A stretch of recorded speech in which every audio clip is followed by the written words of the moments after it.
Hi there, I'm Jen, this is Remembered Reads, and this is going to be my TBR for Emojiathon, which I've heard described a few times as one of the easiest readathons you can do. So, who doesn't like a nice easy readathon?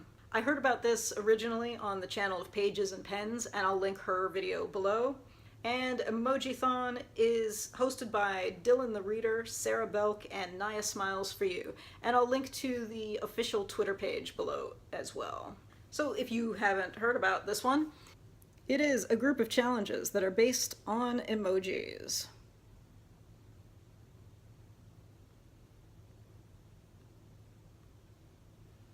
And the goal is to complete 4 of the challenges. Originally when I heard about this, I thought it was for 4 books, but it's actually just 4 challenges. So I suppose you could use 1 book for all of them. I actually hadn't thought about that before now, but let's see if we can make that work. So the first book that I was thinking about reading this month is Jamie O'Neill's At Swim Two Boys, which is set around the time of Irish independence. So let's go through the list and see how many this can check off. So let's see. Oh, here we go. So the first one on the list is the emoji of 2 boys holding hands, and it's called Read a Book About a Marginalized Group. And I believe that one of the major plots in this is a love story between 2 boys, so that fits that emoji. The second one is Read a Book That Was Gifted to You, and my sister gave me this. I don't know if it counts as a real gift because she did read it first, but she did give it to me several years ago, so I should finally get around to reading this. There's a freebie one, which is any book. This could fit that. Oh, and there's Read a Book That Takes Place in a Different Country Than Your Own. Ireland is not my country, so there we go. And it says, read a book that you're annoyed at yourself because you haven't read it yet. And my sister gave this to me years ago, so I am annoyed that I haven't read it yet. And one of them is read a book that you've had forever. And as I said, my sister gave me this years ago. So it sounds like this checks off more than 4 challenges just on its own. So maybe I only need to read this book. Huh. But that would make for a really short video.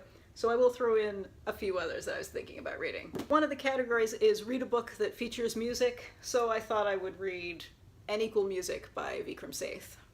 And another category is read a book that has an animal on the cover. A book that, this is funny, I had ordered something from, I don't even remember which bookstore it was, and they sent me this book, Ghetto Cowboy, accidentally. And when I said, hey, you sent me a book, do you want me to send this back? They said, no, keep it. So there you go, it's got a horse on the cover.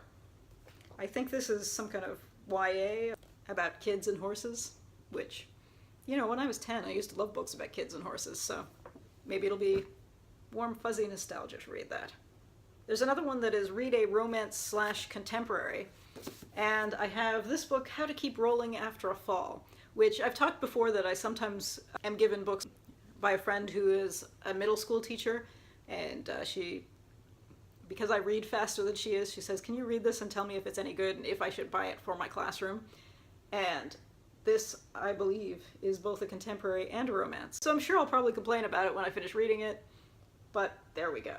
I believe it's about a girl gets expelled for cyberbullying and then dates a wheelchair rugby player. So I do like wheelchair rugby. So anyway, we'll see how that goes. That's 4 books. So that's probably less cheating than just using 1 book for multiple challenges, right? Anyway, that's what I'm thinking of reading for this. And if you're doing it, what are you reading? And have you considered using 1 book for all the challenges? Anyway, that's it for now. Ciao.